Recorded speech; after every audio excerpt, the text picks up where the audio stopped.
everybody. Balls to the Wall, episode number 32. I'm Kenny Matthews and my buddy co-host, Billy Martin Jr. How are you doing today, buddy? I'm doing good. I can't believe it's already the O.J. Simpson rendition of our show, man. I mean, come on. Wow. 32.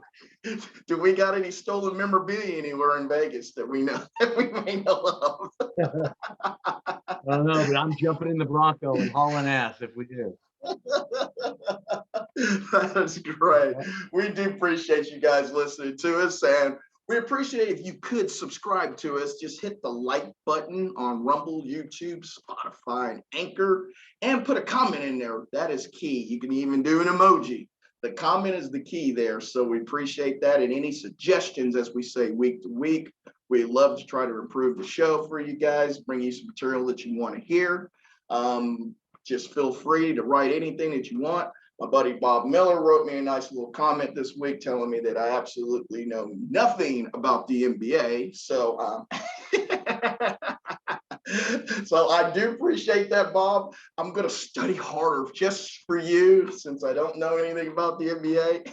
But, you know, the NBA playoffs are in full steam. We've got a team that's already eliminated in the playoffs. We will get to that in a bit. But we thought we'd start this show with I call it the Christmas of the NFL. Since during Christmas, sometimes the NFL has to play football games. This is coming up what we call the NFL draft that starts on Thursday. That'll go on for the 72 hours. And this is where I always say teams are hoping to find the gem, a great player that doesn't get paid great money. This is how you get to do it right now, is if you can land one of those great players.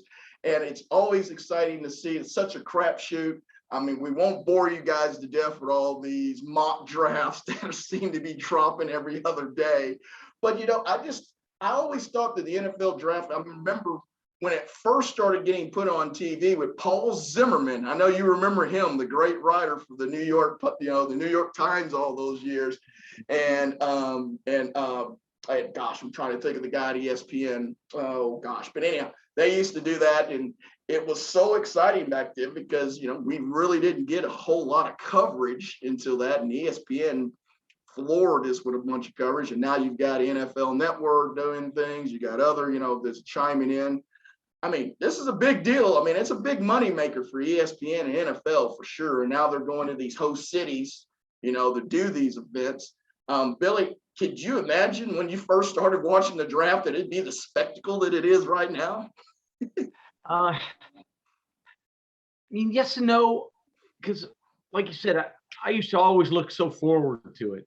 And of course, growing up in baseball like I did, you know, the baseball draft is even more of a crapshoot, right? I mean, at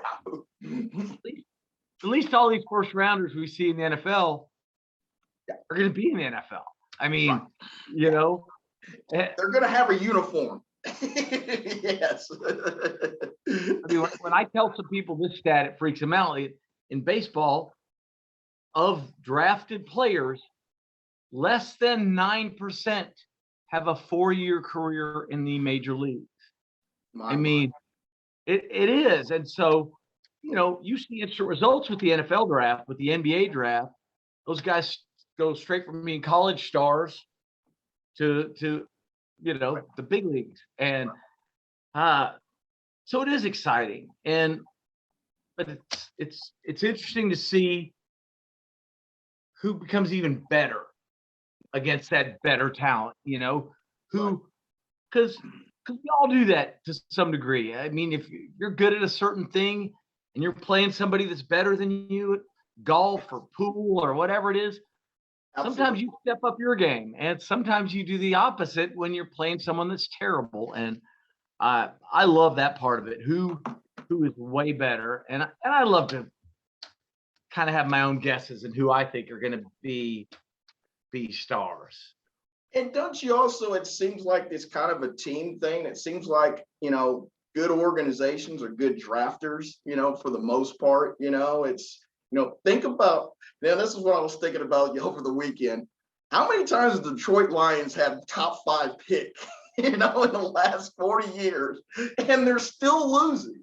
I mean, it's mind-boggling to me to think that you've had that many opportunities by just dumb luck when you stumble across a Hall of Famer or two.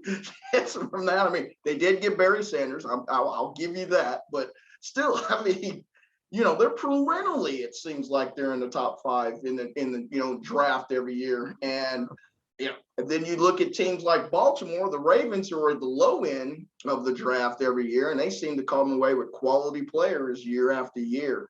Even the Steelers seem like that they've been a decent drafting team. Well, think about the Cleveland Browns, the exact opposite. They had all those times to be in the top 5 and just never got a chance of getting a great quarterback. Well, speaking of quarterbacks, I mean, that team you were talking about, the Detroit Lions, they traded their quarterback, and what did he go do? Oh, he won the Super Bowl. Dang. Yeah. He won more games last year than he probably did the last 3 years of the Lions starting quarterback. Yeah, I mean, it just seemed like some franchises just kind of fighting themselves as opposed to just going with maybe what's the best player available. I know the Cowboys seem to have had that issue back in the day a little bit. It seems like they've gotten away from that lately, though. Now that Jerry Jones is not really the final decision anymore. It's more of a committee effort there in Jerry Land. I mean, it's funny how that just, it doesn't matter where these teams may draft. It seems like they get the similar results from year to year sometimes. It's crazy. And the one thing I was thinking about though, Billy, is I said, does every draft always get compared to the Steelers' 1974 draft? I mean, you want to talk about a draft. I mean, at number 21 is Lynn Swann, Hall of Famer. At number 46 is Jack Lambert, Hall of Famer. At 82 is John Stallworth, Hall of Famer. At 125 is Mike Webster, Hall of Famer. And you know who else? An undrafted guy by the name of, he just got it, Donnie Shell. They undrafted that year, Hall of Famer. Wow. That's the leader in the clubhouse, buddy. That's a pretty good draft. Wow. It's unreal to me, man. I mean, you're blessed if you draft one Hall of Famer in a 10-year period. Better yet, to get them all on one ledger in 1 year. I mean, that's what you call bookending 4 Super Bowl titles right there, man. But, I was thinking about, I was looking at some of the mock drafts, obviously, before we got on here today. And it was kind of funny. I was wanting to see how the direction of the NFL is. It seems like they have 4 edge rushers in the top 10, 3 offensive tackles in the top 10. You got 2 quarterbacks and 1 cornerback. Is it important to get pressure on the quarterback these days in the NFL? And how important is it to protect your quarterback in the NFL? I mean, you probably can go back 10 years now, and that's probably the same kind of format that, hey, we need a quarterback, we need to protect them, and we need to get after them. Well, look, I've always felt like if you have a great line on either side, the rest is going to work out. I mean, if you have a great defensive line, those defensive backs look a hell of a lot better. If you have a great offensive line, your running back, your quarterback, they all look better. And you mentioned that Steelers team. That was probably the greatest offensive line in history, that they had on that team because. And their defensive line. I don't mean to knock the great Franco Harris, but I'm sorry. I don't think he's not even the same class as an Earl Campbell or Barry Sanders or Sweetness or, Emmett. But there's another example, Emmitt Smith's line. Yeah. Maybe that was the second best line in NFL history. Yeah. And so that kind of shocker that they also had 2 Hall of Fame running backs on those teams and quarterbacks. Yeah, their defensive line's got two Hall of Famers too, and LC Greenwood and Minjo Green too. So it kind of helps, But I agree with you. I call this the drafts now. I call it now. It's the Russell Wilson draft syndrome now. If you can find a stud quarterback for in that rookie contract, you've got 5 years of cap space to go get players. I mean, think about what Seattle was able to do all those years and re-signing their defensive players, which kept them, very competitive, back-to-back Super Bowls, and NFC Championship game. I mean, if you can find that, the guy at San Diego, oh God, I've gone Brendan Herbert. Here you got a stud quarterback in Herbert, out there that's making rookie contract, not 38 million or 40 million a year. Man, that's a sizable difference in your salary cap percentage wise at one of the most important position on the football field. So yeah, if you're one of these teams that can hit on one of these three quarterbacks, man, that's huge, in year 2 or year 3, because man, you could go get that line or your defensive line or whatever the case to kind of pick and choose and mesh to go with it. Well, and like we talk about it, it's such a game. It's a quarterback's game. I mean, everything has to revolve. Well, then I want my line protecting my quarterback, and I want a defensive line attacking their quarterback. And absolutely. So I'd have a hard time. I'm not drafting by need. I'm drafting by the best big man I can get my hands on, and then figuring the rest out. Well, I was thinking about this, just look at the Super Bowl here. The Rams were able to rush 4 players and get pressure on the quarterback. That's huge because you got 7 guys back in coverage during that time. There's short windows for the quarterback to get the ball off. There's not much space. And so that's huge when you can do that. I mean, if you're not having to blitz a corner or blitz a linebacker all the time, where you get exposed to giving up big plays. And that's why I think that these edge rushers, man, I mean, they're at a premium now. These 6'4" and 6'5" guys that are 275 pounds that run like outside linebackers.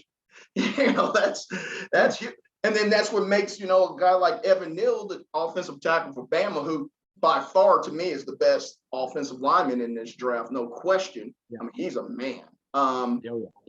That guy stays injury free. You got to think this guy's got 2 huge contracts ahead of him, in the NFL, because he's probably a bookend 14, 15 years starting right tackle somewhere in the NFL. So that's you got to find those guys, but then it's always nice to find those diamonds in the rough too, those guys that were way undervalued. It's like you look up and you say, how did he land here? How did everybody miss on this guy 4 or 3 different times? That's where your scouting is so important, in which, that from being on the baseball side of the scouting and everything. You have to trust your advisors. And I think that doesn't that seem like that's the biggest problem here, Billy, is that they don't trust the material that's been present them. They kind of get short-sighted and go with a sentimental value maybe pick as opposed to what the correct pick is. I mean, I understand the baseball draft so much better, obviously, just because I've been in war rooms. It's kind of neat. I don't know how many agents can say they've actually gotten to go in a team's war room. And I've been in the Rangers and I've been in the Yankees, and they were markedly different. But it was really neat to see the way they ranked things. And they literally had the whole draft, how they picked if there were at 1,000 picks, what they would pick. And then they had them broken down: high school right-handers, college right-handers, junior college right-handers, and they had all those in order. And it was really neat to see. But in baseball, you've got scouts from all over that don't see the other group. And so there's so many arguments going on The Sure. cross checkers get to see them all, and the director hopefully sees at least all the ones they're considering the top 5 or 10 rounds. Sure. And so, it's unique, but there's not the pressure on you in baseball with that draft that there is in football and basketball. Yeah. And And you because need you can immediate blame results. well, you can blame so many other things, right? You can blame the lack of development on the minor league operations director, or He's or 18 some of years these kids. old. He plateaued. Yeah. But at the end of the day, they want to talk about analytics, what a big deal it is. You still can't read between the ears. Yeah. And Or the heart. these guys there, what they did at the combine, and what all these physicality things, but who really believes in themselves and believes they're going to be an NFL star? I mean, you can't quantify that. No, and competitiveness is what I call it.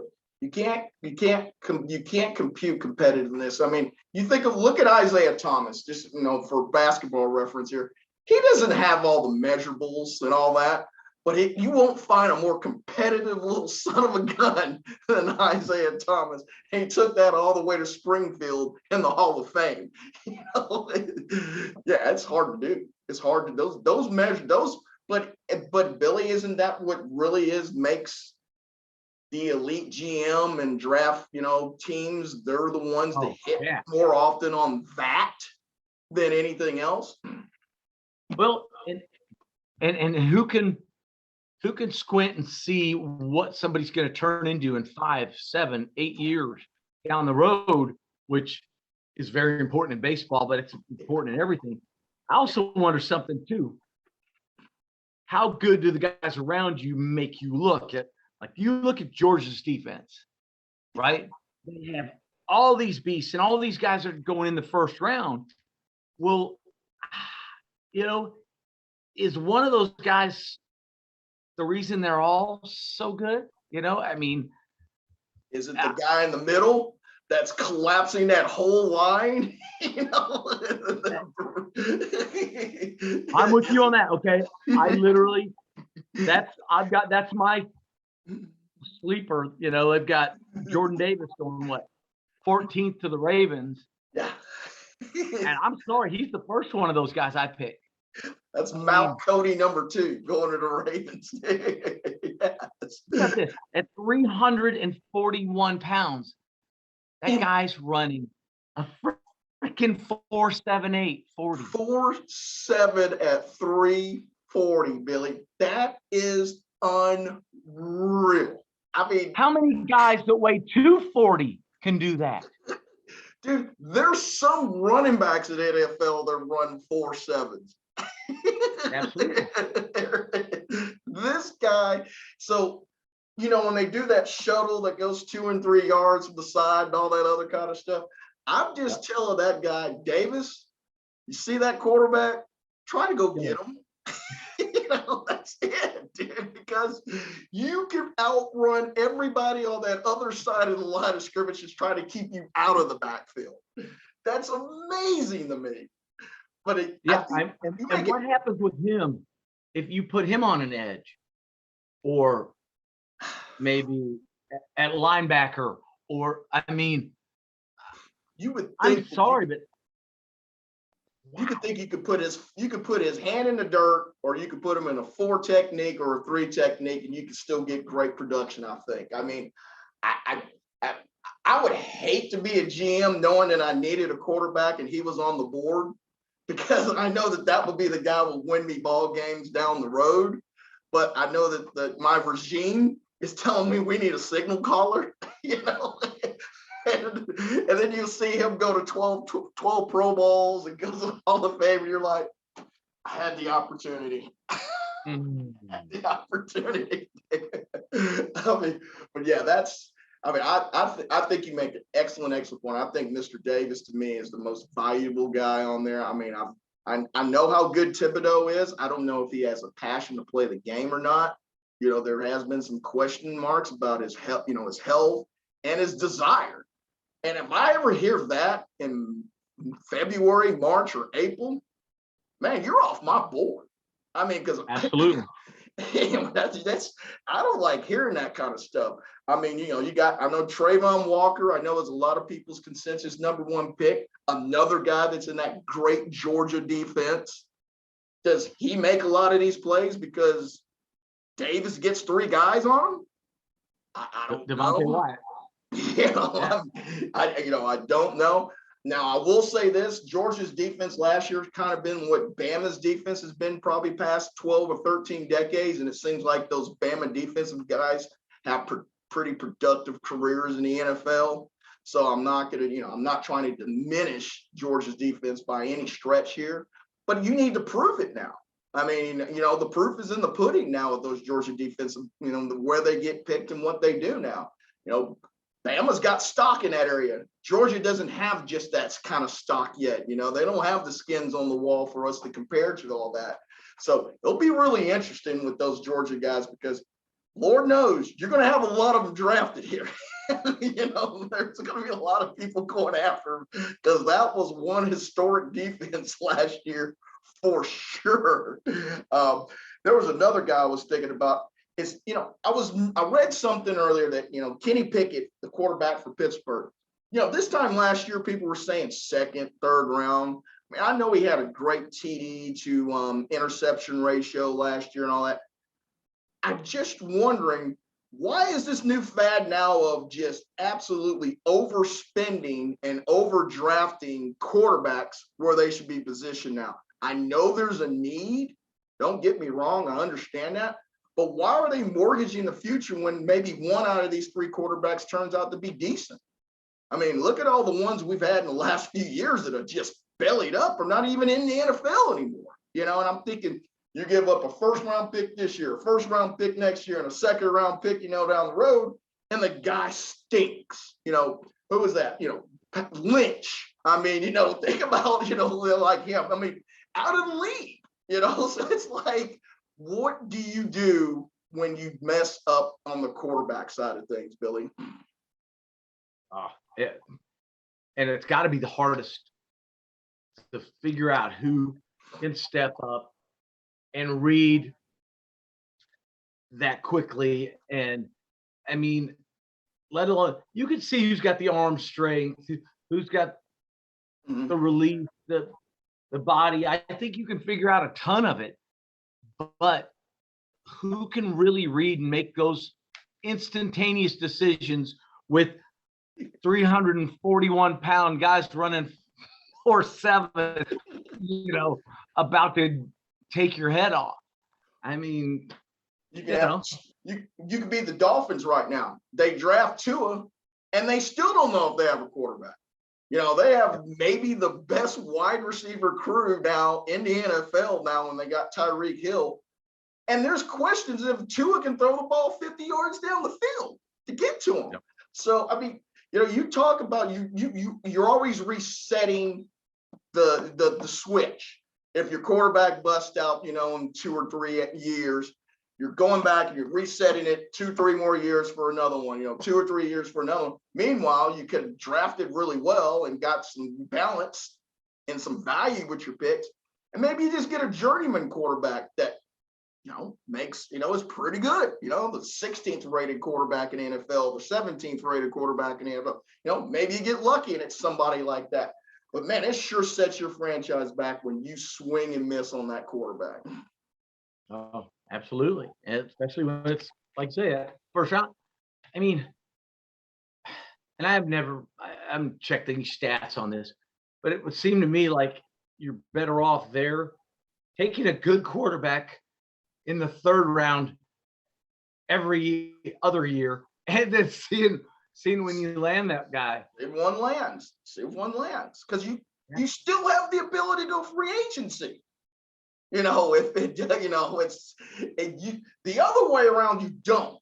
The other way, you're just sitting back going, we have a big bag of nothing because we didn't draft this offensive lineman or this defensive edge guy or this middle linebacker or whatever.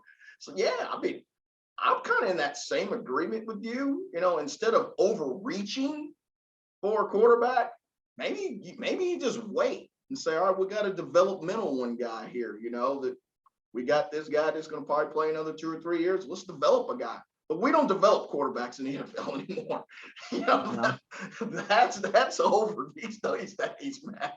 It's what have you done for me yesterday in the NFL on the quarterback side now. Well, and now that we're going to have 3 minor league football franchises in the USFL, the XFL, and Major League Football, maybe you just start picking the top there each week, and you don't give up at all.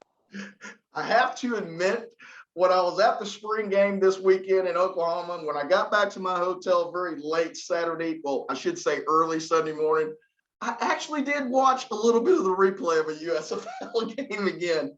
Wow.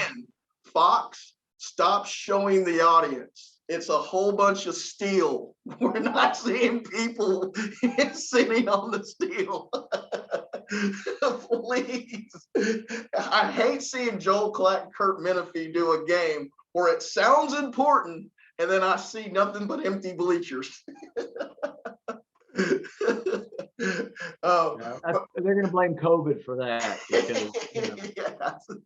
Well, we do appreciate you guys listening to us on Balls to the Wall. We appreciate if you could subscribe to us on Rumble, YouTube, Spotify, and Anchor. Just hit the like button and put a little comment in there, an emoji, whatever it may be the case. Tell us we're doing good, doing bad, whatever you want to hear.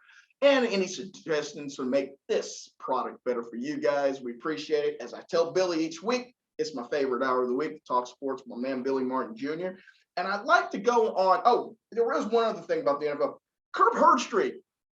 Our thoughts out to him. Heard he's got a blood clot and he's going to miss the draft this year here. And I mean, he's about our age here. So you kind of worry about, as we get older, these things kind of creep up. Mm-hmm. Seems like a guy that's in great shape. And so, I mean, the blood clots is the scariest situation. And Mel Kiper's going to miss his first NFL draft in some 30 plus years because he's not vaccinated for health reasons. So he's not going to be there. So it's going to be really odd not hearing Kipe, on the draft. I mean, that's been a bookend, him and Burke for years. And he's really good, man. Yeah. I mean, he's always close. And how many times do you see those guys? They're already in the 4th round or something, and they say things like, I can't believe this guy's still on the board, and boom, he's the next pick. Yeah. Well, and I mean, I know some people are very critical of him. The one thing you can't be critical of him is information. Nobody has more information than Kiper on draft picks from 1 to the last pick. He is as thorough as anybody can be, and he's a 12-month guy in the business doing just that. That leads credibility to me anytime that you're doing that as a full-time job, not anything else. He's just analyzing film, watching players, whatever may be the case. He's never going to be 100%. Is he going to have his misses? Absolutely. The draft is built that way for hits and misses. But I know one thing, he brings credibility to the draft, and it's going to feel really odd not hearing his name after somebody gets picked, with his analysis. Yep, I agree. And it obviously is probably opening the door up for somebody we're talking about years from now. I like that continuity. Yeah. I like hearing what Mel's got. I've got to spend some time talking to Mel, and he's actually pretty up to date on the other drafts too. Nice. Talked to him about the baseball draft before, and was shocked at how knowledgeable he was. Nice. That's cool. I like hearing that. We would like to move on just a little bit of the NBA, and man, Billy. First things first, the Mavericks in Utah, it's been didn't know if Luka was going to play, didn't know what Mavs team you were going to get, but we found a budding star somewhere in Jalen Brunson that is averaging nearly 30 points a game. I mean, wow. I mean, he's basically put the Mavericks on his back while Luka was out. and just carried them through here. And Luka came back this past Saturday. Yes, the Mavericks did end up losing this past Saturday in a very close game at Utah, but they were able to come back and win game 5 last night by 30. Luka had 37 or whatever. I mean, Luka looked like Luka last night, with his movement and everything. I thought that was key, his step back threes. You worry about that with a calf because you're putting all your weight back, at one time, on your foot and then trying to elevate, which is not very easy when you got a sore calf. But man, I'm just surprised at how well they played. I know that Utah's had some injuries. I know Mitchell had an injury also with his knee. I guess it came back clean on the MRI today. But you and I both know when you're a shooting guard or a small forward, you got a sore knee, man. In the NBA, it's really tough to get your shot off. When one of those tires is not working right, man, it's really hard to get that shot off or get any separation. Man, you got to commend the effort that the Mavericks did here when Jason Kidd keeping his team focused and ready to play with their best player, one of the best players in the league. You didn't know when he was going to come into the series. What? And I never even looked at like the gambling odds, but I mean, what chance did you give them without Luka? I mean, I didn't. I was just hoping the game would be close within 10 points, If we would have lost, if the Mavericks would have lost 4 games to 2, I would have been saying, you know what, Jason Kidd did a pretty dang good job against a good Utah team without one of the top 5 players in the NBA. That's what I would have said. I mean, look at it this way: as great as some of these teams were, how would the Bulls have done without Michael Jordan? How would the Celtics have done without the Lakers and Magic as teams? I mean, yeah, they'd have competed. But you've had instances where players have gone down and they have won, but that's very rare. For every time a Kareem Abdul-Jabbar rolls his ankle, you're not going to get Magic Johnson to play center as a freshman and as a rookie and go for 29 and 23 boards and 16 assists, to beat the 76ers. That just doesn't happen, folks. I mean, it really does. And if you think about it, the playoffs have been dictated the last few years on injuries. I mean, the Lakers got injured, so they didn't win it. You think about when Cleveland, when Curry got hurt that year, Cleveland, they didn't win it. I mean, so yes, I mean, injuries play a huge deal, but just to think about that the Mavericks lost Luka in a meaningless game on that Sunday right before the playoffs, your mindset had to be really, really low. I mean, I know people say, man up, let's step up, all that other stuff. But man, you couldn't have been feeling good Monday morning seeing Luka in a boot and you got the Utah Jazz coming up in 3 days.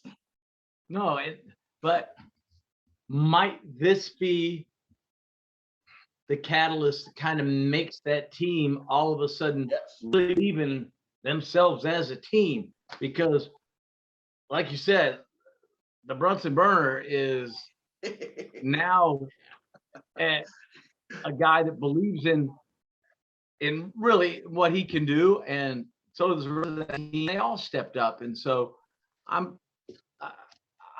got him going a lot farther than I would have had they not done that. And let's say one other thing on Brunson burner. He bet on himself. The Mavericks had an opportunity to sign him for $55 million. He's going to get close to that per year now because of what he's just done recently, dude. I mean, he could not have picked a better time, as I say, than right now. And he is going to clean up in the offseason with those Benjamins for sure. I wanted to go to the other series that I texted you last night that I was so happy about is the Brooklyn Nets go down, swept at the hands of the Celtics. This let's build this power team out in Brooklyn out here. We're going to get Harden. We're going to get Kyrie Irving. We're going to get Durant. And they're the only team to get swept in the first round of the playoffs. I call this basketball gods coming through. I'm not a fan of this building teams up, these power teams and all that other stuff and the recruiting and playing with your buddies and all that crap. I'm completely against it. but it's been chaos in Brooklyn ever since they brought all these players in, and even make the trade for Ben Simmons, who didn't play 1 minute. And he said that he was stressed out a little bit, which caused his back to hurt before game 3. Well, that's interesting. Like, I know it's borderline mental, Billy. You know, I know it, but why I can't stomach it. I can't stomach it. Think about it. When you're bringing those kind of egos together on a team, you know, how many of those guys can you have on a team? I think it divides the team sometimes. I think they get competitive with each other. I mean, a year or two from now, they won't all gel and figure it out and step back from their own egos a little bit. But hey, Brooklyn, see you later. I mean, and think about this. Kyrie Irving misses 25 home games because he's smarter than medicine. Okay. He doesn't want to get the vaccine, so he couldn't play at home all that time at home. So he plays on the road. And then, hey, I know I'm hard on LeBron James, and I know that I said I thought Kevin Durant was the best player in the NBA. But if you take these last 4 games, he wasn't the best player in the NBA at all. Kevin Durant stunk for his level. Now, he was big last night for 37, but Kevin Durant couldn't shoot. He couldn't handle the physicality of the Celtics at all. I mean, he was flat out. This is where your number 1 guy needs to come through for you, and he did not come through for you this at all. So when that happens, and then your number 2 guy is in and out of the lineup, your number 3 guy is being Bill Lee in Spaceland somewhere. I mean, I just don't know what to. And you look at all the veterans on their team; they're all old. So that's going to be a new team next year. And Kyrie Irving is a free agent. So in 3 years of trying to assemble this master team, they got knocked out in the second round last year, and they got swept in this time around. So I hope we can maybe put an end to this. Let's try to get all these guys on one team and win a championship going forward. I hope this will put an end to that. But I appreciate the Boston Celtics making my Monday night extremely happy last night with the big sweep. Absolutely. Yeah. It's gonna be a neat one to watch this one go down. And if you just find a way to get the last 2 minutes of every game, put them all together. I'll get one long montage. I will say another thing. I've been surprised at the Pelicans being so competitive against the Suns. I know the Suns again on player, but that was a team that at one time was 3-16, I think, at the beginning of the season.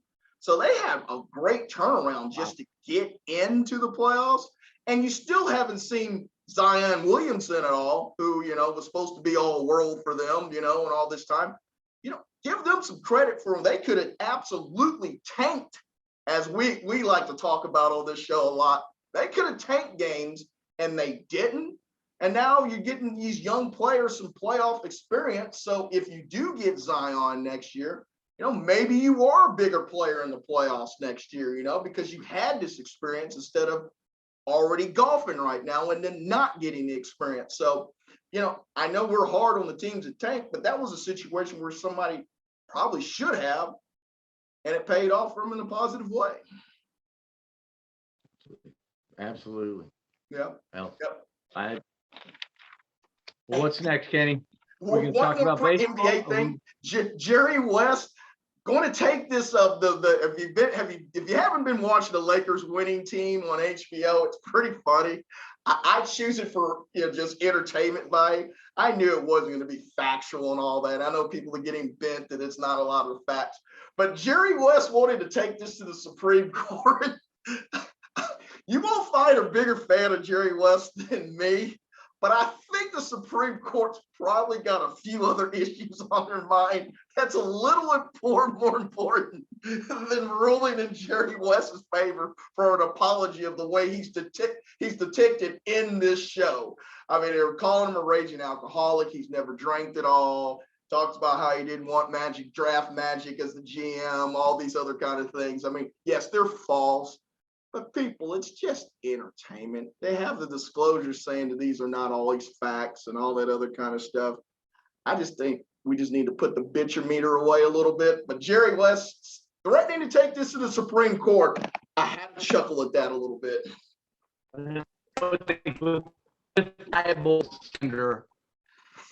You almost can never prove either one because you have to not only prove, well, you have to prove intent of maliciousness of intent. I mean, that you're trying to hurt them. And how do you prove that? I mean, because at the end of the day, how does it really hurt him? Right. Is he not getting endorsement gigs he was gonna get because he's Jerry West? I mean, but why he has to do it? He has to do it to make us talk about it like we are right now. Sure. And so that people listening maybe they see both sides and go, okay, maybe I don't believe that. Well, and here's a good thing. How many unfair stories have been told about your dad that are not truthful? God almighty. Right? I mean, think about it. Or exaggerating. Maybe that's a better word. I won't say untruthful, but exaggerating. No. So, I mean, and you hear these stories. Complete untruth came out too. Reggie Jackson called my father racist. Okay. You can call my father a lot of things, but you cannot call him that. You cannot call a man that volunteered to room with the first black man to play in the Pacific Coast League, who was the godfather of Rod Carew's daughter, that lost his job defending me to senior racial slurs. That we even go in a restaurant with humanity if they wouldn't serve teammate Elston Howard. Okay, does that sound like a racist? No, he was as far from that as you could be, and that drove me crazy. You could probably see it's already making me mad talking about it, but because you only defended it about 1 million times. Yeah, and sure, because that is something that I know would have crushed him. That's the fabric of him. You're attacking his fabric of him. Yeah, absolutely. Because at the end of the day, did he drink too much? Yes. Did he get in too many fights? Yes. Did he sometimes seem to blow it up when nothing was wrong? Yes. Okay. He did do that, and and he did it better than most. Can't explain it, but got to be good at something sometimes, Billy. Right?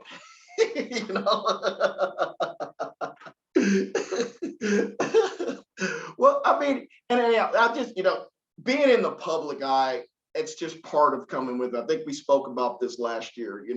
The wealth and the fame that come with it, the criticism comes with it, the exaggerated stories, you not being able to live a private life. It is what it is. I mean, you have to take it for what it is. I just don't think that our government needs to be sitting around here censoring, that when we've got so many other things that are a little bit more important on the plate than winning team and getting a verdict from our Supreme Court. I mean, I guess for entertainment purposes, I wouldn't mind Jerry pushing this way just to see how feeble it is. But I did want to say that. I thought that was pretty funny. But we want to go to our next segment here. We're going to start calling this Balls and Strikes every week. It's just kind of our baseball nuggets from the past week here. I thought it'd be easier to kind of just shoehorn them all in from what we were from last Wednesday. Obviously, we have to lead this off with Miggy Cabrera getting his 3,000th hit on Saturday afternoon. I was driving to Oklahoma when this happened, got to hear it on the Baseball Network. And, when I started looking at the numbers there, Billy, he's probably top 10 right-handed hitter of all time. If you look at the stats now, I mean, there's only 7 guys that got 500 home runs and 3,000 hits. He seems to be a guy that never got any of the PED issues, seem to never have been circled around his head, since he came in. So he seems to be, if he has done it the right way on that aspect, which, I hate that we have to even bring that up, but it is speculation on some guys about that. And, that he's quietly done it. Here's a guy that, he hasn't gotten any trouble, seems to be a real good teammate. He just goes out and rakes. I mean, that's really all he does. He's got a world championship with the Marlins. All right. And he's going to probably be the quietest top 10 right-handed batter in the major league history, isn't he? No doubt about it. I mean, unique guy. I think part of why we say quiet too is he's never been a guy you looked at and said, wow, man, that guy looks like a professional athlete. He's always kind of had a little gut on him. Yeah. And a little soft looking. Something really neat about him.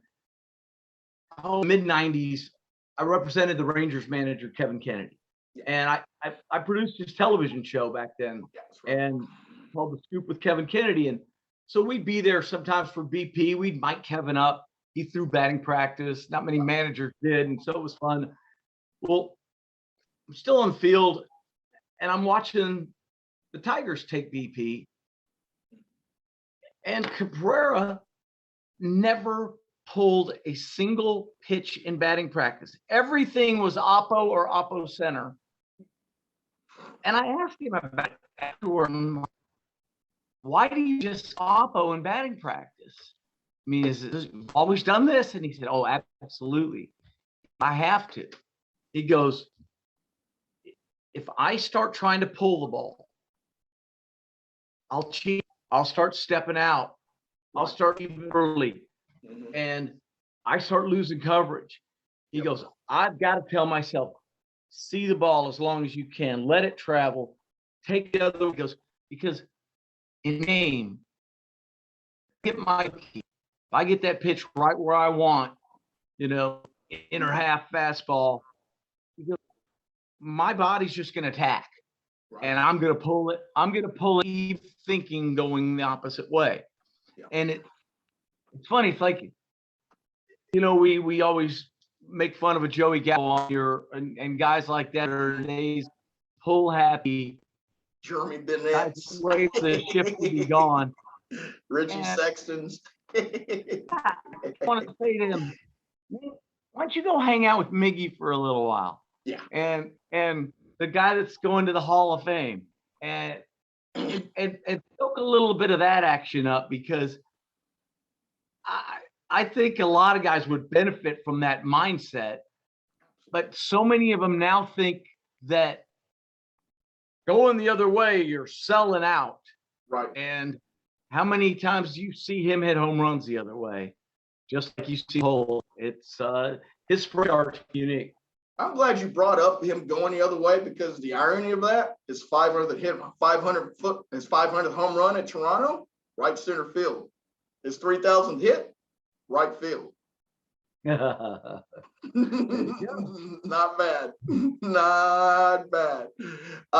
And the thing about this, I mean, he had the serious back injury, 3 years ago. There were a lot of people were worried if his career was going to be over, and so, for what he's been able to do the last 3 years, kind of gutting through that's kind of zapped some of his power that he had, and still he's still darn productive, I mean, that's the other thing. I mean, there was a little drop off, but he's still above average player at this age, I mean, so, and as a guy that maybe is not the best of shape, I wouldn't call him a twitch athlete by any stretch, so,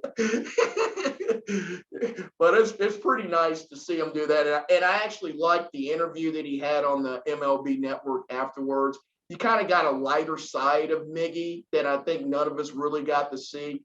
he just seemed like a big kid, the big smile, talking about his phone, and said, "Oh, I'll just do this tomorrow, and I'll just get back to these people and all that." I mean, we need a little bit more of that. I think we do. I think we need some more personality. Let people think that these athletes are like us. That get excited about little things like that. And so it was nice to see that side of Miggy that I hadn't seen before, or since maybe early in his career anyway. No, I watched the 2 games before it in their entirety. I wanted to see it and threw in the towel, and then of course he went out and did it. But and Aaron Boone getting criticized for not pitching to him in the 8th inning on Thursday. Yeah.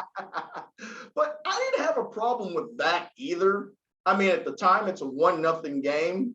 First base is open. It's 2 outs. Yeah, you are going to pitch to Austin Meadows next, but that's the right call at that particular time. I mean, it's 1 inning. It's a run game.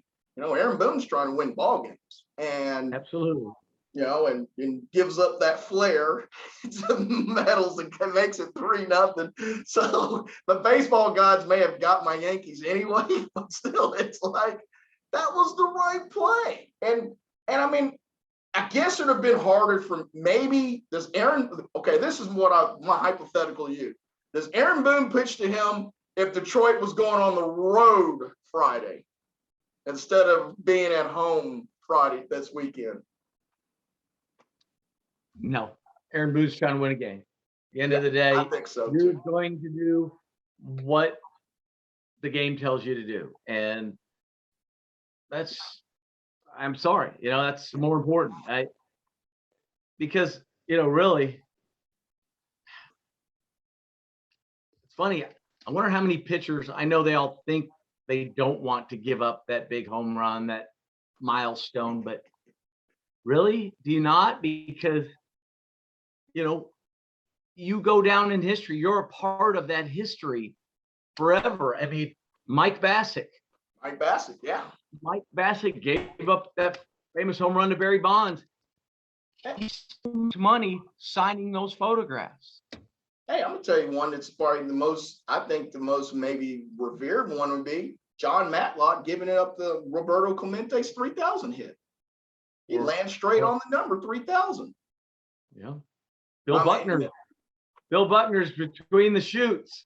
Uh-oh. Yeah, we hated that was Roberto Clemente's last hit. I mean, for obvious reasons, but I mean, that's could be a historical thing that they'll be talking about that 200-300 years from now. I mean, that's not going away anywhere. So yeah, it does put you in the history books for sure. I mean, I think that's, and I like when the pitcher says, "I'm going after him." I don't want the guy to nibble.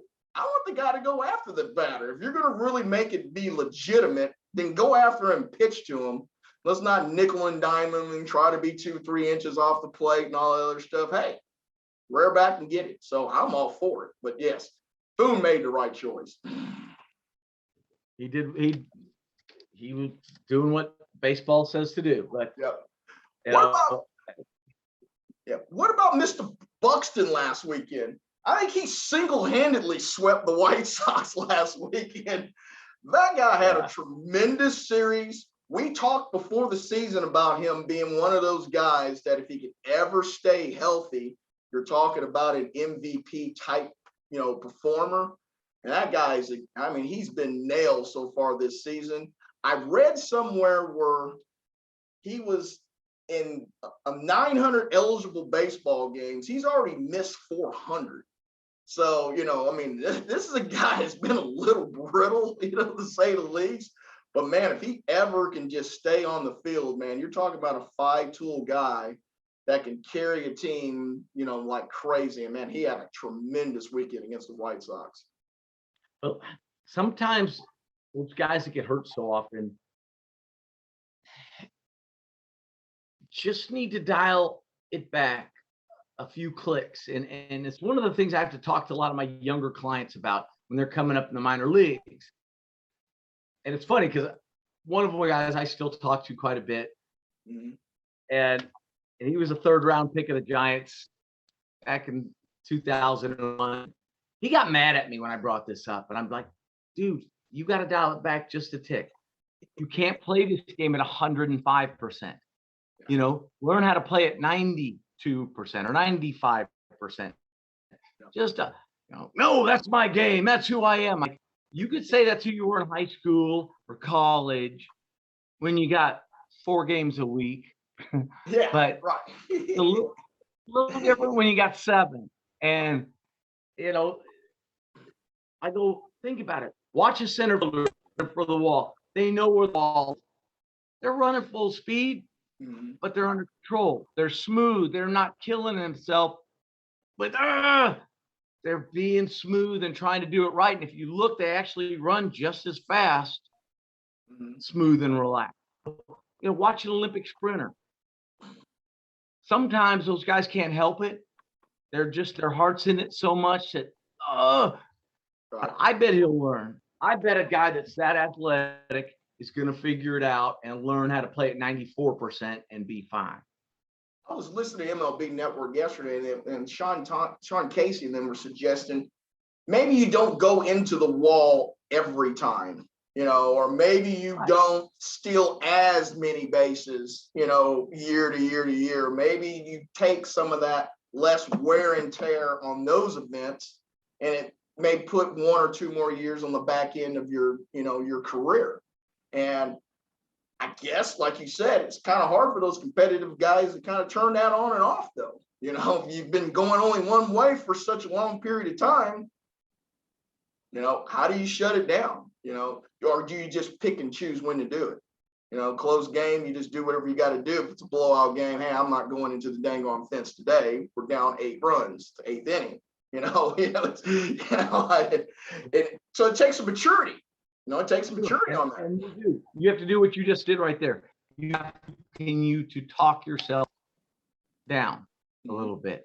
Hey, I don't need to run into the wall right now. I need to be smooth, stay under control, make the play the right way. Absolutely. And it really is just, there are so many guys that their time to first base isn't very good, but they run great the second they run great on a triple. Well, it's because usually those first 2 or 3 steps out of the blocks are what kill them, because they hit the ball and they and as opposed to the guys that know how to smooth out of the box and then pick up the speed. And it's a way better mixture for playing 160 plus games a year. Sure. And keep it healthy. Sure. Absolutely. I did want to go in. I got in stat this morning for you. I think you'll like the home run totals. We talked about them last week. They are the lowest they've been since 1993. So, last year we went 6 years, 2017. Now we're down to 1993. We won't go into all the details of why this is happening or what we've been doing, but if the home run totals keep going down and these owners are paying for home runs, is this an opportunity for the little guy to get back in the game that just goes out and gets base hits? I can only hope. I kind of hope so. I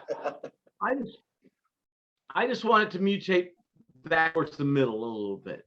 Sure. It's gotten a little far with the home run or nothing guys, and I like the guy that can do it all. That's the guy I cheer for. But I'll take that little guy with no power. If he plays great D, can find a runner, can run, squeeze. I'll take that guy any day over the big bopper that can't play D and is a strikeout more than half the time it feels like.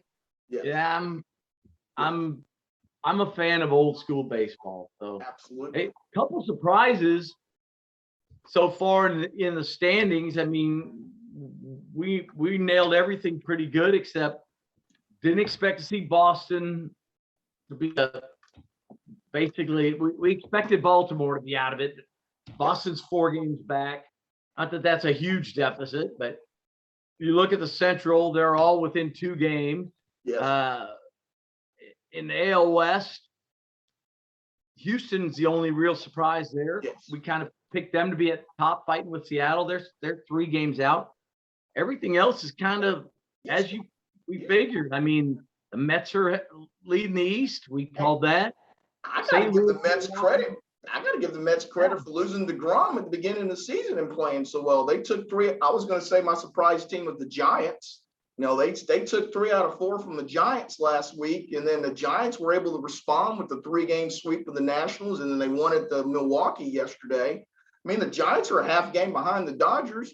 You know, this is a team that was predicted to win 86 games this year by Vegas. They already got 12.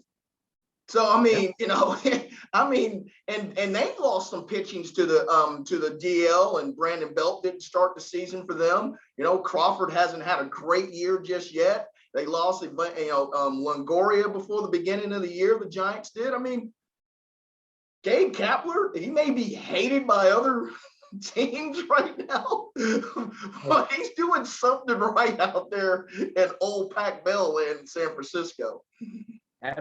Gabe he's a player's manager. He gets it. He's, you know, you look at that guy, and Philadelphia had him. Yep. And they're 5.5 games back. I mean, I guess that is they kind can't of score. They can't score right now. I know, and kind of strange.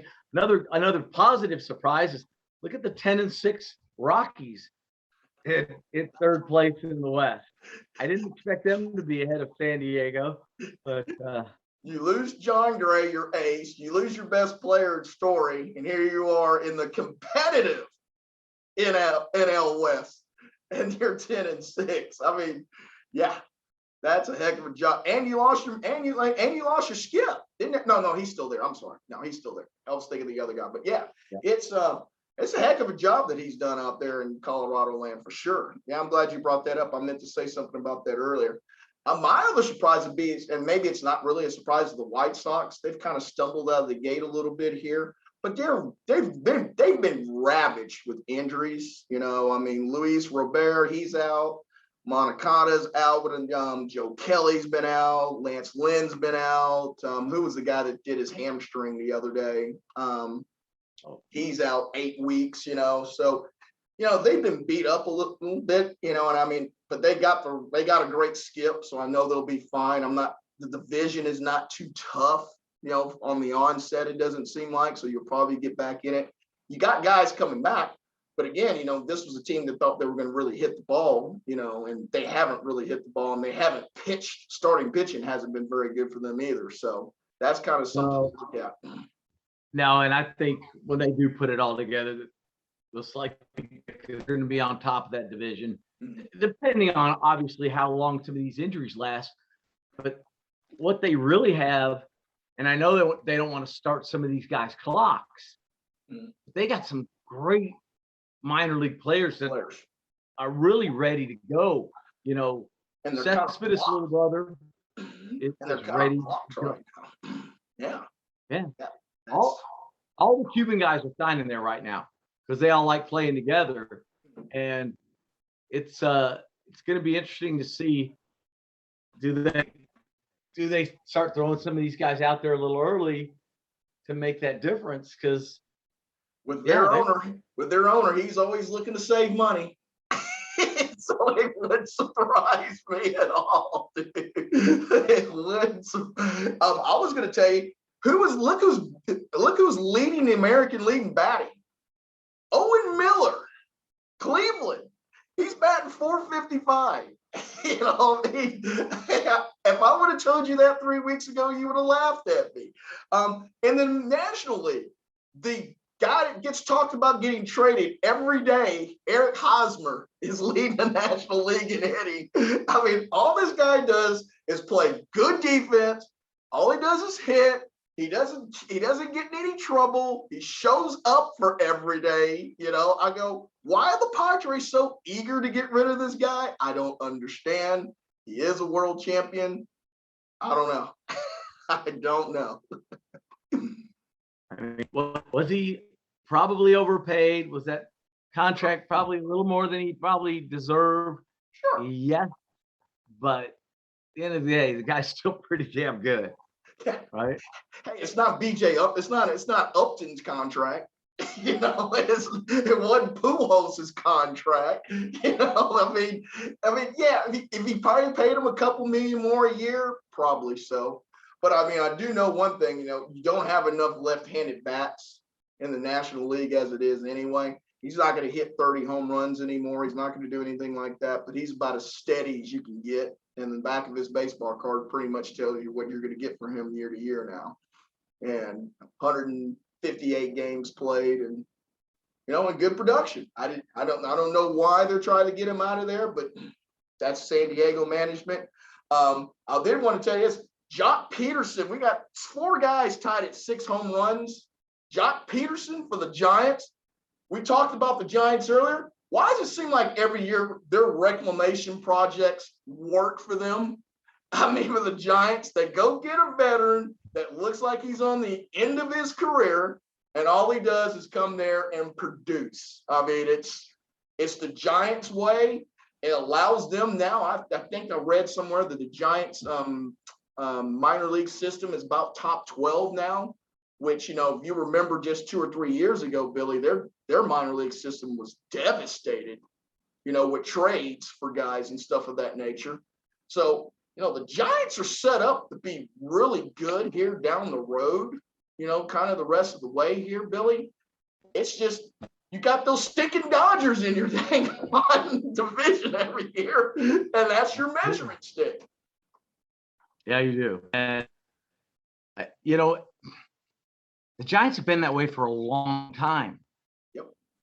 Bruce Bochy started all that. I mean, the guy who was lost in the major league. So I think it started with Dusty Baker, but yes, I already started with Dusty Baker, but yeah, I think Bochy took it to another level. You might be right about that. I think Bochy took it to another level. Yes, absolutely. Bochy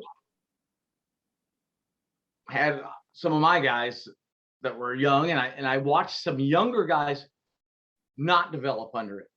That made me mad, of course, when there was anything that I had to do with.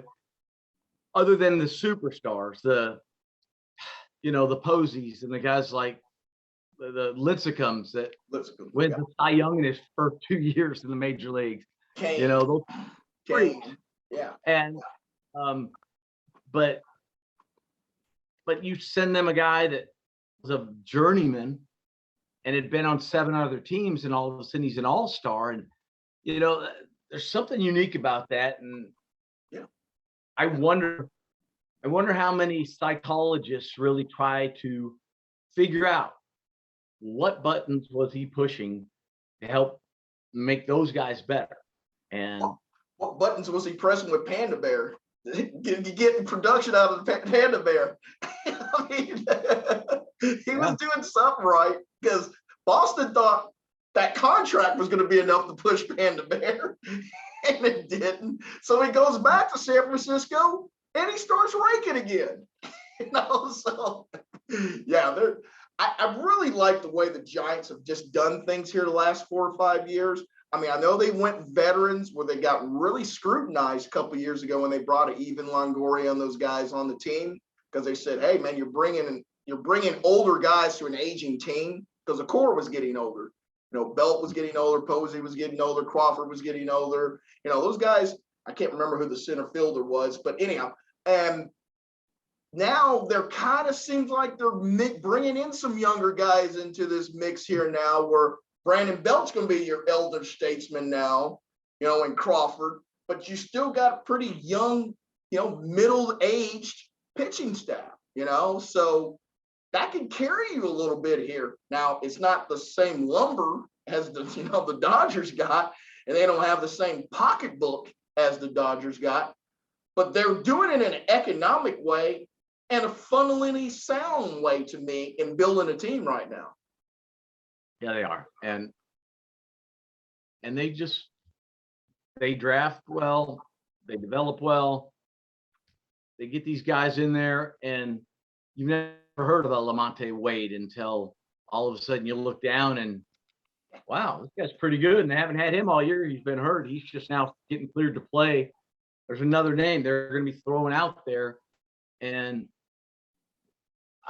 the Giants, I'm a big Gabe Kapler fan, so I was thrilled that he got hired right after losing his gig in Philadelphia. But Farhan Zaidi, their general manager, I know you're high on him. I knew that. I'm very high on him, man. He had a lot to do with the Oakland A's success when he was there. And, I haven't done much since he left. Yeah. And boy, the Giants sure have. Yes, they have. And is there not, if they're not the best view, that stadium's still beautiful some 20 years later. I'm watching on a Sunday afternoon on the MLB baseball package, and I'm looking out at the bay going, oh, it's 105 here in Dallas, and it's 81 degrees, 10-mile-an-hour wind in the north of the San Francisco. I'm going, can we just trade spots for a couple hours? I love that place. Love it, love it, love it. I didn't know if you caught this note. MLB extended the deadline on the pitchers. They can carry 14 pitchers now until May 29th, which I still think that's a pretty good idea. We've seen a rash of injuries still here, guys kind of getting through the spring training mode, beginning of the season type mode. I thought that was really nice for them to actually do something like that, because I guess it seems like we're really trying to protect people. And I know that we knew in the labor wars that was not the narrative sometimes. So it's nice to see that maybe there is some common ground on that. And I know for managers, it's got to be nice to have those additional pitchers down in the bullpen, especially now. No, absolutely. I mean, maybe in a couple of weeks, they'll even leave guys out there when they have perfect games going. But hey, we got a complete game last night, buddy. Yes, Walker Buehler goes 9 innings yesterday. His over-under on strikeouts before the game was 5.5. We only just got a salty 12, no big deal. But so he goes to the Snakes land, Diamondbacks, who are a minor league team as we speak right now anyway. But and he goes a complete game. It's not even May. I didn't think we'd see a complete game until maybe sometime in June, for some stupid luck. But, for a guy that had his miles were down a little bit, people were questioning him a little bit at the beginning of the season if he thought he was right. He looked like he was right last night. Yes, he most definitely did. I was looking at highest ERAs of the season so far, and I know one of them's on there. There's only one surprise on there, right? No shocker. Nationals, Pirates, Rangers, Royals. None of those shock you. The Atlanta Braves Yes. are on there, throwing to 259. And, I don't think it's anything to be concerned about. I think the opposite is the case. I think that tells you, look out, get ready. The Braves are they're going to be much better than that as you get the season. And you know what? And I think that also that, the Braves are not hitting like they should either. Now, I will say Albies, he's hitting the cover of the ball, and he's hitting it with power. He's got 6 home runs like Jock Peterson and Buxton, and I can't remember who the other one was. Oh, CJ Cron. But, they're going to hit. We know the Braves are going to hit, and we just have to just turn back the calendar, Billy. The Braves were awful this time last year. They were awful until July. And what did they do? Win the World Series. Win it all. So, all they have to do is just turn back the calendar and say, oh, there's no reason to panic. And they're going to get Acuna probably in a couple weeks. He's on a rehab assignment. So, you put him back in that lineup, that just lengthens that lineup one more person down the line with the designated hitter, in the National League this year. They're gonna mess up some ERAs coming up here real soon. So I'm not terribly worried about them. I kind of think them like the White Sox. You get the White Sox healthy, they're gonna really eat up a lot of bad pitching. And so they're going to win a lot of slugfest games. And then if you do get Anthony Lynn and those guys back pitching, you're going to be fine. I kind of put the Braves in that same ballpark. The other team I was thinking about was the Cardinals. Cardinals generally don't just get off the great starts, whatever may be the case. But Aaron Noah's having a really good year so far. I think the pitching for the Cardinals has been a little bit of a shocker for me. I thought they'd pitch better than they have so far, but I'm not worried about the Cardinals either because they've given me enough skins on the wall for me to trust that they'll make a move if they have to, or they'll bring somebody up that will be great. So I'm not really worried about them. I guess my concern would be is more or less is Twins. Correa's not hitting at all. I mean, they have zero starting pitching, in Minnesota. And I just wonder, and you and I said this before, come July, Correa's still batting 220, 250, whatever may be the case, with these 1-year contracts he got. Isn't he a big bargaining chip to kind of ship somewhere? Well, and have you paid attention to who's been playing stuff for the Astros? When they let her and kidding Pena, who the prospect, Jeremy Pena's 24 years old. Hey, he's not killing. He's hitting 240, got 3 home runs. One of them was a game winner. And I'll tell you what, he's good in that 9-hole in Houston, and we'll see where he is at the end of the year, but that's got to be a lot of pressure on him, right? It seemed like the Astros always is, Bregman last year with the hamstring, now Altuve with the hamstring this year. It seems like they always get these nagging hamstring. I think it was Springer 2 years ago had a hamstring. These guys, I know it's probably just dumb luck. I get that. But you hate that your middle infielders are getting hamstring issues because, you and I both know those you have to actually probably rehab an extra week to make sure you're ready to handle the, infield duties that you need to, because your hammies, man, you're using the heck out of those bad boys, man. So go ahead. I wonder, so if there's something to it, is that because you're talking about a ridiculously hot and humid area? Yeah. And is that creating dehydration in these athletes that's causing hamstring issues? I mean, there's so much stop and start quickness in baseball, and then there's these pauses, these breaks that sit on the dugout back and forth. Is that something they need to look into, or maybe they're probably not watching balls to the wall like they should, but maybe we can help them out a little bit. Well, even Correa was having his injury issues with lower leg issues when he was there. I'm not trying to say that they're, off-season regimen and what they're doing and all the other stuff, but it's just something you need to open your eyes to a little bit. It seems like it's more commonplace than it is, a freak type deal, I should say, in that essence. But yeah, that kind of got me a little bit over there on that. But anyhow, that is kind of our balls and strikes here segment we're going to do for you each week here during the baseball season. Like I said, we just like to try to gather you some nuggets, some ideas going forward, see where teams are going. Yes, my Yankees did sweep. As bad as I made the Yankees seem this time last week, they've not lost a series this year. They split with the Blue Jays earlier, and they've won all the rest. But it does lead me into my thumbs down for the week, Billy. As I'm leaving Norman football field last Saturday to go to my car, I look on my phone. I'm going to the game, and I look on my phone, and I see trash being thrown from left field on the right fielders of the Cleveland Indians. And I'm Guardians, excuse me.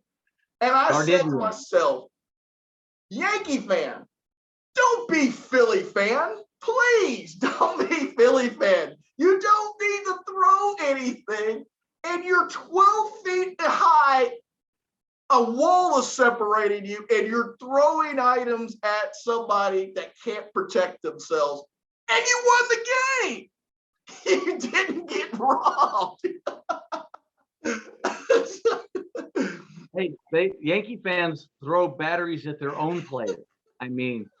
They booed Derek Jeter because he started off the year bad, the year they signed A-Rod. Like, guys, you really think that's helping? They're talking about trading Joey Gallo now because he's getting mercilessly booed, and it doesn't help. That's not going to help them play better. Do you want your team to play better? That's The why other guys. That's why I sent you the picture of Popeye last week. We're gonna have an army helmet out in right field now. But this is what makes it more asinine than anything else. In this day and age of everybody videotaping everything, you just bought yourself a permanent ban from going to a Yankee game. They're gonna find you. They're gonna ban you. You'll only be able to watch them now on TV because you decided to throw a $12 beer at the right fielder. I felt bad for the security guy that's going out there trying to protect him. He gets pelted. I'm thinking, that's way over his pay grade. Well, they don't also realize it's human beings too. I mean, we all are that to some degree, and they are. I could go into story after story of things I saw, especially as a kid, that I shouldn't have seen. But come on, people. Think about, is what you're doing, would it have helped your son play the game any better? And the answer quite a few times to that question is no. Cheer for your team. Boo the other guys. Well, I think Yankee fan is thinking that they booed Ian Cleffa so hard the first 10 games a year. Now he's batting .350 the last 20. They thinking that maybe they keep booing Gallo. Gallo's not built that way. He never has been built that way. And he's a one-trick pony anyway. So, I mean, his streak's coming where he's going to obliterate the ball for about a week and a half. And he's going to go back to being Joey Gallo. So I said, you don't need the boo. He's going to hit a 3-run bomb 500 feet, probably the next homestand. It is all forgiven. Yeah, now we love you, Joey Gallo. Hey. And my thumbs up for the week is I had a great time to go up. So I went to the OU spring game this past Saturday. A bunch of former players were up there. 75K show up to a spring football game in Norman last Saturday.